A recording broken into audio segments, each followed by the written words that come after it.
atamlar, elmarım soruşur necəsən? Mən isə yaxşıyam deyirəm. Çünki həqiqəti danışmaq üçün gücüm qalmayıb. Mənim balam, gücüm qalmayıb. Ən çətin budur. Səssiz qalmağa öyrənirəm.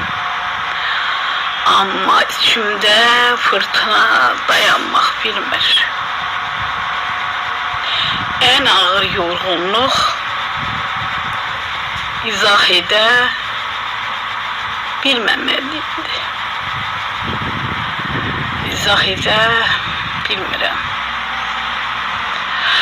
Mənim balam, mənim yaraşıqlı balam, mənim qara göz elmarım.